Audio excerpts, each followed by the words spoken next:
બોલીએ મોગલ માતની. હાલો હાલો બાપ, આજે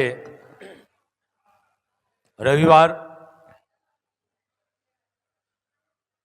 20-25 મિનિટની વાર છે આરતીને.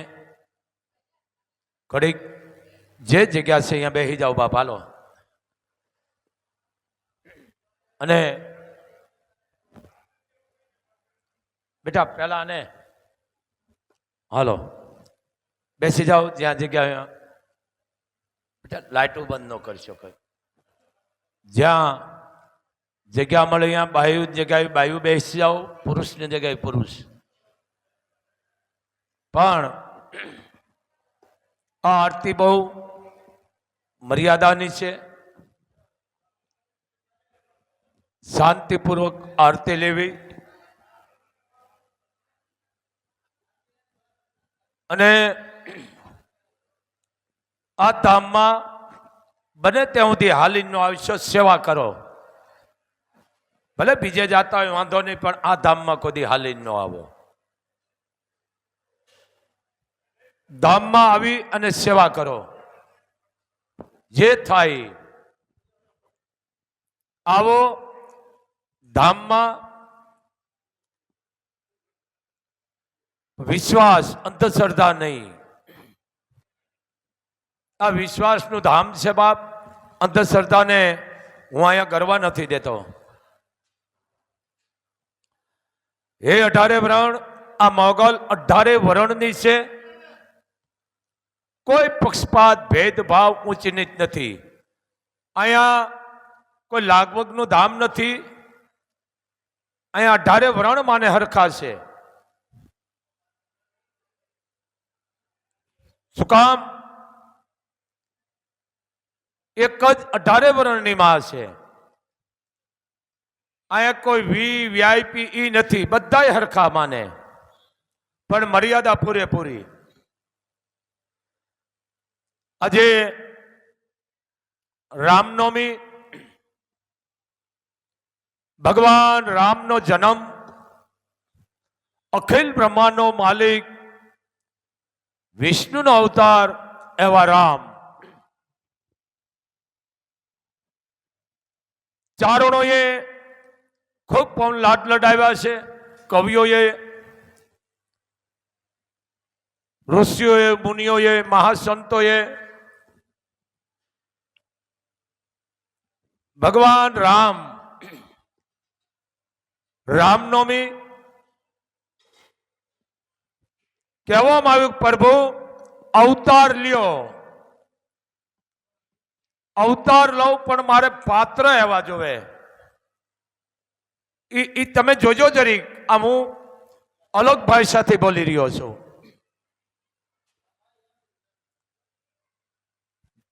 જન્મ દેવનાર કૌશલા જેવી માં જોવે, અને કલક લે એવી માં કઈ હોય. દશરથ જેવો બાપ હોય, ભરત શત્રુઘ્ન જેવા ભાઈઓ હોય, લક્ષ્મણ જેવો ભાઈ હોય, અને હનુમાન જેવો ભગત હોય, અને રાવણ જેવો દુશ્મન હોય, તો હું જ અવતાર લઉં.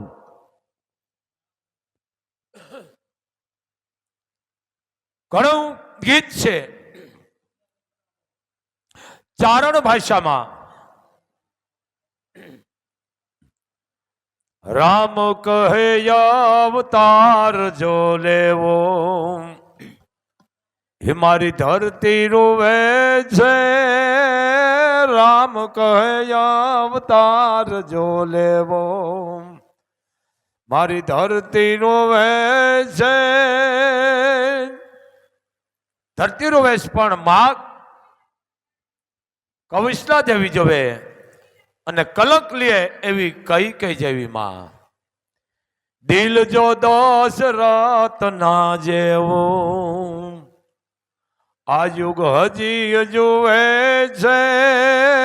દિલ જો દશરથ ના જેવું, આ યુગ હજી જોવે છે. વીર જો લખમણજી જેવા, જેને બ્રહ્માંડ તોડ્યો રે રામ કહે અવતાર જો લેવો મારી ધરતી રોવે છે. આવો ભાઈ જોવે લક્ષ્મણ જેવો હે લક્ષ્મણ જેવો ભૂત નીતિના રાવણ હામે યુદ્ધ બે જોડે છે. ભૂત નીતિના રાવણ સામે અબે યુદ્ધ જો જોડે છે. ભગત જો હનુમાનજી જેવાય. આ ભગતની વાત આવે છે.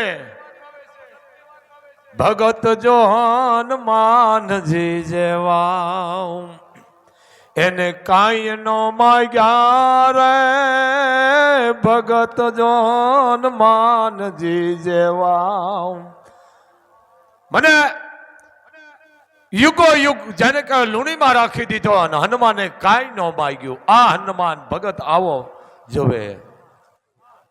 ભગત જો હનુમાનજી જેવો જેને કાંઈ ન માગ્યું રે રામ કહે અવતાર જો લેવો. ભગવાન રામ ભરત શત્રુઘ્ન લક્ષ્મણ ચારેય ભાઈઓ ગેદી દડે રમેશ. સમ્રાટ મહારાજા દશરથ જમવા બેસી ગયા. મહારાજા દશરથે કીધું બીજું તો કાંઈ નહીં, હું જમવા બેઠો પણ તમને ખબર નથી બધાને. રાણીઓને કીધું. કોણે? મહારાજા દશરથે કે રામ વિના હું જમતો નથી. રામ દશરથને પ્રાણવાલા હતા. માં ખુદ કૌશલ્યા જાય છે. રામ બેટા સમ્રાટ આપની વાટ જોવે છે. તમને ખબર છે તમારા વિના મહારાજા સમ્રાટ દશરથ જમતા નથી.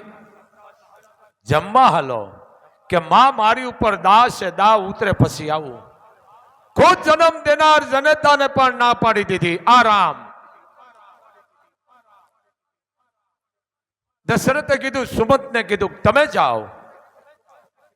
સુમતને ના પાડી દીધી. છેલ્લે કઈ ગયા સાંભળી લેજો. 18 વરાણ કઈ જઈને કીધું બેટા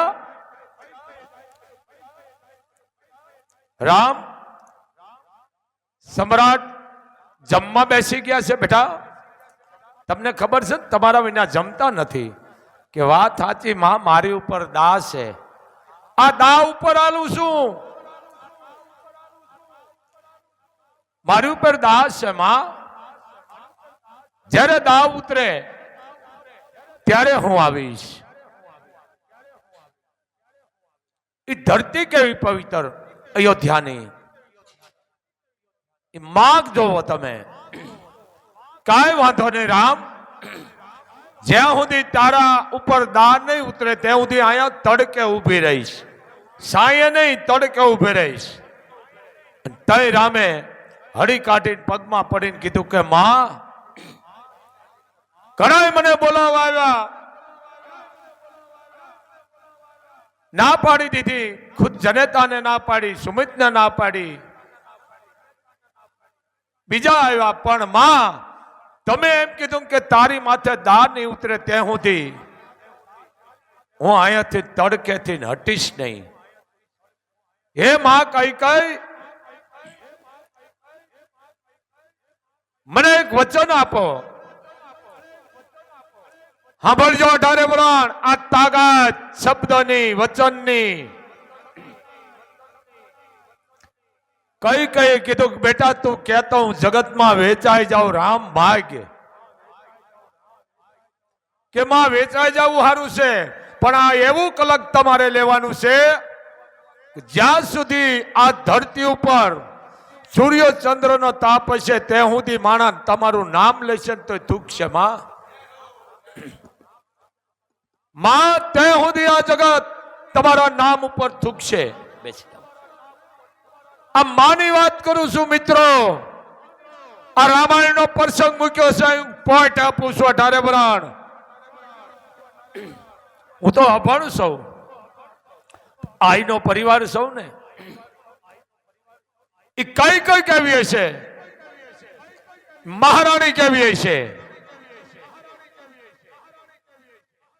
કે બેટા વચન આપું પણ વાત કર તો માં વચન નો કહેવાય. મને વચન આપવા વચન આપ્યું કે બોલ બેટા કે માં રણ મેદાનમાં યુદ્ધની માલકો તમે મારા બાપની આગળ 2 વચન માંગ્યા છે કે હા બેટા એ તો મને ખબર છે. તારા પિતાજીને મોરસા આવી ગઈ હતી પણ હું ત્યારે વિરાંગના બની ગઈ હતી, એક રણચંડી બની ગઈ હતી. તમારા પિતાજીને બચાવી લીધા છે અને વચન છે એ આપ જાણો છો. રથનો ખીલો નીકળી ગયો ને માએ હાથની આંગળી રાખી દીધી હતી. અને માં કહેવામાં આવે છે. 2 વચનમાં પહેલું વચન ભરતને ગાદી, બીજું વચન મને વનવાસમાં અયોધ્યામાં કોઈ કલંક લે એવું હું ભાળતો નથી માં. આ મંજૂર છે. સાંભળજો 18 વરાણ. ત્યારે સમ્રાટ ક્ષત્રિયાણી એટલું બોલ્યું કે રામ કલંક તો શું છે બેટા. દુનિયા ભલે ક્યાં વાત રહી પણ આ સૃષ્ટિ રહે તે સુધી ભલે જગત મારા નામ માથે ધિકાર આપે મને મંજૂર છે ધિકાર લેવા કલંક લેવા પણ તું જમવા આવે. આ માં કઈ કઈ આ રામાયણમાં ભલે બિચારા બોલે છે આ વસ્તુ સમજો આનો અન્યાય થાય છે કારણ કલંક તો એ કઈ કઈ લીધું છે. હારામાં તો હવ ઉભા રહીએ ભાઈ નીચે બેસી જાઓ પાછો હું ભૂલો કણો બહુ છું.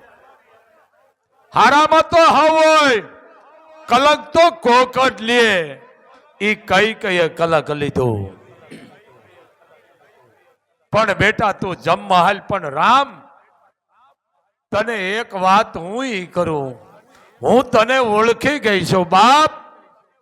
તું વિષ્ણુ નો અવતાર છો, અખિલ બ્રહ્માંડ નો માલિક છો. પણ મને તું એક વચન હવે ઈ આપ કે માં પાછી વાત કરી કે હા શું જ્યારે તું કૃષ્ણ અવતાર લે ત્યારે તારે મારી કુખેથી અવતાર લેવાનો છે બેટા. બોલ મંજૂર છે માં. એ કૃષ્ણ સમજી ગયા તમે. એ કૃષ્ણ મથુરાની જેલમાં રાતે 12 વાગે વાસુદેવ અને દેવકીને હાથ કડી 8મું સંતાન. જાણો છો ગાથા. 8મના જન્મ એટલે કૃષ્ણ, 9 એટલે રામ. 2 પુરાવો કરી દીધા.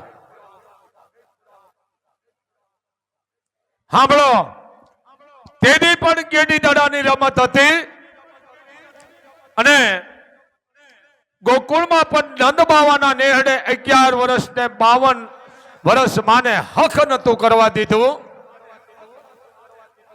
તેથી ઘણા હતા આપણે નતા પણ કૃષ્ણએ વિચાર્યું હતું કે મારી સલામતી મા જહોદા અને નંદ બાવા સિવાય ક્યાંય નથી. માં તો એની દેવકી છે આપ જાણો છો. એ રાતોરાત મૂકી આવ્યા જાય એ એની લીલા હતી. માયા નામની દીકરીના એ મૂક્યું. ખબર પડી કે 8મું સંતાનનો જન્મ થયો છે અને પગ ઝાલી અને આમ ઘા કરવા જાય અને વીજળી થઈ ગઈ, ભવાની થઈ ગઈ અને કસને એટલું કીધું પાપી તે મારો પગ પકડ્યો, જો હાથ પકડ્યો હોત ને તો હું કૃષ્ણને અહીંયા આવવા ન દેત. કૃષ્ણ તો ગોકુળની માલકોર પૂગી ગયો છે. આ માયા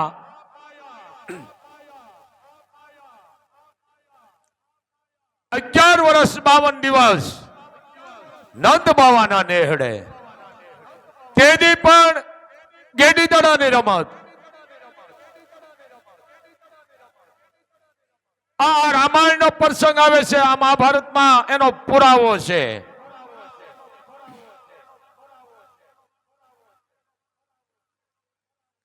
અને ભગવાન સરજુનું સ્નાન કરીને આવતા હતા અને મંથરા નામની દાસી જે કઈ માની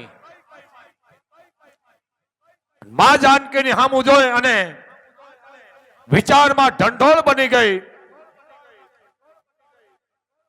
ભૂલી ગઈ કે પાછળથી રામ હાલ્યા આવે છે સરજુનું સ્નાન કરીને. અને રામે મંથરાને ઢંઢોળી કીધું, મંથરા ક્યાં વિચારમાં હતી? આ મંથરાની વાત આવે છે, હું આનું સમાધાન કરું છું. એમ નામ કલંક નથી લીધા, પણ એ ઓળખી ગયા હતા કે અખિલ બ્રહ્માંડનો માલિક છે. દુનિયા જે કેવું હોય કે. મંથરા, તારું ધ્યાન ક્યાં હતું? કોણ કે છે? રામ. કે વાત સાચી પ્રભુ, મારું ધ્યાન તો માં જાનકી માં હતી. કે માં જાનકી કેટલી ભાગ્યશાળી છે કે અખિલ બ્રહ્માંડના માલિકના જ અડધા આંગણી બની છે. મંથરા, મારું એક કામ કરવાનું છે. કે બોલો. મારી માં કઈને ગોપ ભવનમાં મોકલવાની જવાબદારી તારી છે. પછી કૃષ્ણ અવતારમાં તું કુબડી બનીશ ને હું તને ચૂડિયું પહેરાવીશ. જા, મારું વચન છે. આ રામ આ કેમ નથી કહેતા? ભલે કહેતા છે અમુક. એ ભગવાન કૃષ્ણ ગેડી દડે રમે છે. નંદ બાવાને ક્યાંય મૂક્યો માર્ગ નહીં. એટલી ગાયું, અન્ન ધન. નંદ બાવાના આંગણામાં માણસ ખુદ અખિલ બ્રહ્માંડનો માલિક શંકર જે અહીંયા સાધુનું સ્વરૂપ ધારણ કરીને ગયા.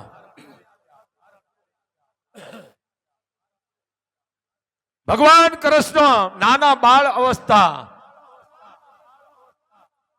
તે દી આ હતું, એવું નથી, તે દી હતું. મારો દીકરો રોવે છે બહુ, આને ક્યાંક કરાવો ને. આ તે દી અત્યારે નથી, આ ઘો તે દીનું ખોઈશ. પણ આપણે અવળા રસ્તે વ્યા ગયા, અંધશ્રદ્ધા. પણ આ લીલા શંકરની હતી. કોકે કીધું કે મહાત્મા આવ્યા છે જોગી, ઈ જો હાથ ફેરવી દે તો રોતો બંધ થઈ જાય. પણ માનું જીવ નતું હાલતું. કેનું? માં જહોદાનું. કેટલી ભાગ્યશાળી નંદરાણી. આ મોટું છે.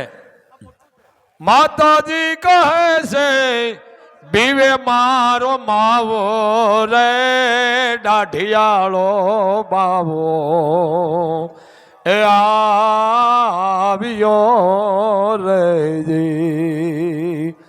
અને અહીંથી બગાડો. કોણ કે છે? નંદરાણી. મારો દીકરો સાનો નથી રહેતો, પણ રે અખિલ બ્રહ્માંડનો માલિક હતો. એને ગમે એમ કરીને અહીંથી ઉપાડો, બહાર કાઢો. શિખરે આપીને એને એ ધામાએ ઉપડાવો રે. શીખ આપીને એના અહીંયાથી ઉપાડો.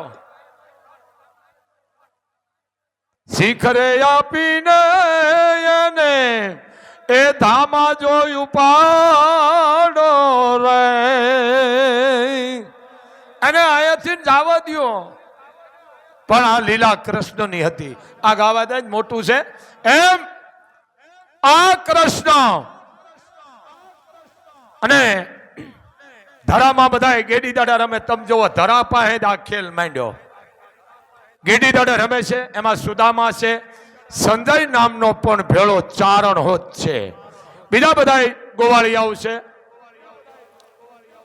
પણ ભગવાને માથે સાઈન દા લીધો. જો તેદી ગેડી દડે રમતા હતા, રામ વખતે ગેડી દડે, તેજી સરજુના કાંઠે રમતા હતા, અને આજ આવી ગયા ધરા પાસે. ક્યાં? જે કાળિયો નાગ જે ધરામાં હતો અહીંયા. એટલે દડો ધરામાં ગયો. હવે મને આનો જવાબ આપો. દડો છે, દડો એ કોઈ દી બુડે? કોઈ દી નો બુડે. દડો કોઈ દી બુડે જ નહીં. પણ એ અખિલ બ્રહ્માંડ નો માલિક કૃષ્ણ શું કીધું? દડો બુડી ગયો, હું લેતો આવું. એને એમ નો કીધું હું અખિલ બ્રહ્માંડ નો માલિક છું. કૃષ્ણ એમ નો કીધું. અખિલ બ્રહ્માંડ ના માલિક હોવા છતાં નો કીધું. બોલો, આ કૃષ્ણ. અને આજકાલના ભગવાન થઈને પૂજાય. ભાઈ તમારું કામ નથી. આ કૃષ્ણ કીધું હું દડો લેતા હું. ધરામ પડી ગયો છે, બુડી ગયો છે, અને દડાનું નામ લઈને સીધા તળીએ ગયા ને કાળિયા નાગને નાથી દીધો. આ કૃષ્ણ. અને એમાં ચારણે કીધું હો પાછું કે પ્રભુ હું ઓળખી ગયો કે ચૂપ, બોલવાનું નથી. કારણ કે હજી આપણે ઘણી લીલા કરવાની છે. ઈ મહાભારત આપ જાણો છો. કુબડી નામની જે હતી કુબજા, એને ભગવાને કૃષ્ણએ ચૂડિયું પહેરાવી અને હતી એની મૂળ સ્થિતિમાં આવી ગઈ. આ કૃષ્ણ પણ વરદાન રામનું હતું. તેથી મંત્રને આપ્યું હતું કે તું જા, હું આવીશ અને તને કુબડી હશે તો તેથી હું તને ચૂડિયું પહેરાવીશ. આ ભગવાને પણ વચન આપ્યા પછી કામ પૂરા પાડ્યા છે. પણ આપણે ઓળખતા નથી. હવે આપણે માંડ્યા ભગવાન થવા. એમ ભગવાન ન મળે. એમ મળે? અમારા ચારણે કોકે કીધું વહેમાન કેને મળે? ભગવાનના. એ તો કે સારું કાર્ય કરો એને મળે. કે કેને? કે સંત અને કે સુરા. કે સંત કે સુરા, કે દાતાર અને કે હરિ ભગતા. આને હોય સરગના વહેમાન સાંભળા. બાકી નાક વઢાને ન હોય સરગના વહેમાન સાંભળા. હે સમજો આ રામાયણ. ભગવાન રામ વનમાં જાય છે. માં જાનકી પાસે ગયા. કીધું સીતે હું વનમાં જાઉં છું. સીતાજી બોલ્યા જ નહીં, પણ થોડાક હસ્યા. સીતે આપણું હસવાનું કારણ આરીપુત્ર. હવે જો કઈ નામ લે છે, આ શબ્દ તો જો આરીપુત્ર. હસવાનું કારણ એ છે કે જ્યારે મારા પિતાશ્રીએ જનક નગરીમાં તમામ રાજાઓ બોલાવ્યા, એમાં રાવણ હોત આવ્યો હતો ધનુષ ઉપાડવા માટે. જે ધનુષ ઉપાડી લે એને હું હાર તોડા કરું આ મંજૂર હતી. સેમ રચાણો હતો. અને પ્રભુ તમને ખબર છે, એ ધનુષ તમે ઉપાડી લીધું અને બે ભાગ કરી નાખ્યા. મેં તમને હાર તોડા કર્યા, બધા વાહ વાહ કરી, રાજી થયા. પણ તમને ખબર છે, એ ધનુષથી નું ઘોડો ઘોડો રમતી હતી. આ જાનકી સીતા. હું હારે આવું. રાવણની માલકોર માં જાનકી બહુ ઓછું બોલ્યા છે, પણ જરૂર પડે ને અહીંયા જ બોલ્યા છે. મહાભારતની માલકો દ્રૌપદી બોલ્યા મહાભારત. પણ હે મિત્રો, રામાયણ અને મહાભારત એ મારા અને તમારા શરીરમાં છે. જો તમારા વિચારો ખોરાક સારા હશે તો બધું સારું હશે બાપ, પણ આ સૃષ્ટિનું જ્યારે પ્રલય થઈ જાય, વિનાશ થઈ જાય, કદાચ બૂટ આવી જાય, પાણી ફરી વળે, બે વસ્તુ તરતી છે કે એક બાજુ રામાયણ અને એક બાજુ મહાભારત. મહાભારતની માલકોર, રામાયણની માલકોર, સીતાનું પાત્ર કાઢી લ્યો એટલે રામાયણ નથી, મહાભારતમાંથી દ્રૌપદીનું પાત્ર કાઢી લ્યો તો મહાભારત નથી. આ પાત્રની તાકાત છે. આજ હજારો વર્ષ થઈ ગયા, 5000 વર્ષ થઈ ગયા કૃષ્ણને. આજ હું તમે એના ગુણગાન ગાવી છે બાપ. અને આજકાલના 600 પાનાની ચોપડી લખે ને ભગવાન ધાન બેઠા. હવે તારું કામ છે ધાનના ધનેરવાનું કામ નથી. આ ત્યાગવું પડે, કોકના કલક લેવા પડે, બધું જાતું કરવું પડે. સમજો હે 18 વરણ આ મોગલ ધામે કદાચ તમારે મંગળવાર હોય, એમ થાય કે હું જાય નથી શક્યો. 18 વરણ ને કહું છું, અમારા ચારણની દીકરી 1 વર્ષની હોય, 80 વર્ષની હોય, 18 વર્ષની હોય, આઈપીએસ હોય કે ડોક્ટર હોય, કદાચ તકનું લાવીને ખાતી હોય, એને તમે પગે લાગી લ્યો એટલે એમાં અમારી બધી 9 લાખ લોબડિયાળી આવી જાય છે. અમારી ચારણની દીકરી, એને તમે પગે લાગો, તકનું લાવીને ખાતી હોય તો ભલે, આઈપીએસ હોય તો ભલે, ડોક્ટર હોય તો ભલે, અમારી ચારણ જગદંબાને તમે પગે લાગી લ્યો એટલે મોગલ એમાં આવી જાય છે. આ તાકાત છે ચારણની દીકરીઓની. સમજો, આ અમારી જગદંબાની તાકાત છે. આમ આમ આમ કરે નહીં. હા, આ અમારી જગદંબાની તાકાત છે. એટલે જ કહી છે तुम्हारा चरणनी रजी अमे चारणो હવે ભેર કર જોગમાયા. તો આજે રવિવાર ખૂબ આજે માનો જેને કહેવાય રાતના 4 વાગ્યાથી માંડીને ઘોડાપુર ઉમટું છે બાપ. આ મોગલની કૃપા છે, ખૂબ દયા છે. બેનું અડધી કલાક આરતી હાલશે, બે હાય તો બે જો ધૂણવાનું આવતું જ બહાર વ્યા જાયજો. બીજી વાત, વિડીયો મોબાઈલ શૂટિંગ કરવાની સખત મનાઈ છે અને 1 પણ રૂપિયો મૂકીને મહાપાપના દોષિકાર બનશો નહીં. કારણ આ ધામમાં મુકાતો એટલે જ કેટલાય વિરોધ કરે છે. હા, એને નેફા કહે છે માં. આ રૂપિયો લેતો નથી ને એટલે એને તઈ આ જગત આવે છે ભાઈ. રૂપિયા લેતા ને કીધું ના ભૂંડી ના લગાડ્યા. હા, હમણે એક માણસે કીધું કે તારી તાકાત હોય તું બાપુ પાસે જા, 1 કરોડ નહીં, કદાચ તું 33 કરોડ મૂક અને જો બાપુ લે તો આખી જિંદગી કે દાસ બની જાવ તારા પરિવારનો. ખબર પડે જા મૂક કે. ઈ ચારણ બેઠો છે અહીંયા, સમજી લેજો. એટલે આવવાની જરૂર છે, કાગડાની જરૂર છે ને હંસની જરૂર છે. બધા જો હંસલા હશો તો કાગડાને કોણ માનશે? એમ બેયની જરૂર છે, અવળા હવળાની. તો અહીં બાપુ બેઠા છે ને, સાચું જ કે છે બાપુ. અહીંયા ધોખાનું ધામ નથી, ધોખો કરો તો અહીંયા આવશો નહીં. અહીંયા જે કાંઈ પેટમાં દુખાવો હોય, પેટ તૂડા હોય તો અહીંયા દવા મળી જાય છે. અહીંયા બિસ્લેરી પાણીમાં માતાજીની યજ્ઞને ધૂણાની ખાક પધરાવી પી જાય એટલે તમારા પેટ થોડા મટી જાય છે. એમાં કોઈ ચમત્કાર નથી, પણ વિશ્વાસ, આ બધું વિશ્વાસનું છે. એમ આ ભાવ હતો સબરીને તય રામ મળ્યા છે.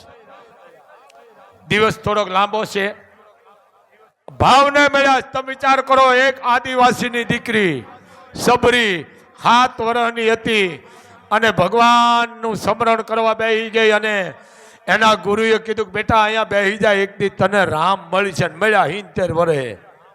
મને તમને નથી મળ્યા, કારણ કે ખોદણી યુદ્ધ કરીશ. ખોદણી ન કરશો ને મોગલ મૂળ હતી વહી જાય છે.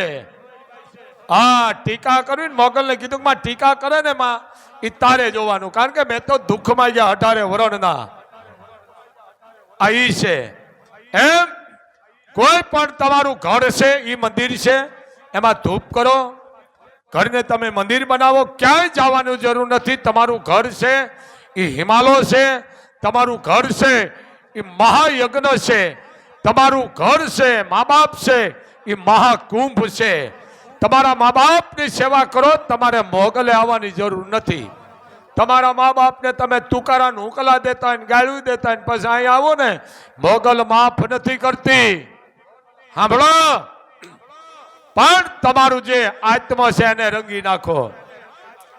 કીધું ને મારે હેમાળે જવું, પાણી ભરે હેમાળે જાવું મારે, એ હેમાળે જાવું હરિના ભજન માટે, હેમાળે જાવું. એ કે હેમાળે જઈને ભજન નથી કરવું તો તારું હયું છે ને એને જ હેમાળો બનાવી નાખ. હેમાળે ન જાવું હયું, એ હેમાળો બનાવું હરિના ભજન મારે, હેમાળે ન જાવું. તમારું ઘરને હેમાળો બનાવી નાખો, તમારા મા બાપને સેવા કરો, એટલે તમારે ક્યાંય જવાની જરૂર છે નહીં. તો આટલું જ. આ પરિવાર નાગાજણ આપવા આવી ગયા છે. બાપ, આરતીનો સમય થઈ ગયો અને ધૂણવાનું આવતું બહાર વ્યા જાજો બેટા, હું વિરોધી છું. અને તમારા કરેલા મૂકેલા વિઘન આવરણ આફત જે હોય એ મને આપી દેજો, પણ અંધશ્રદ્ધાથી દૂર રહેજો બાપ. બોલ મોગલ માતની.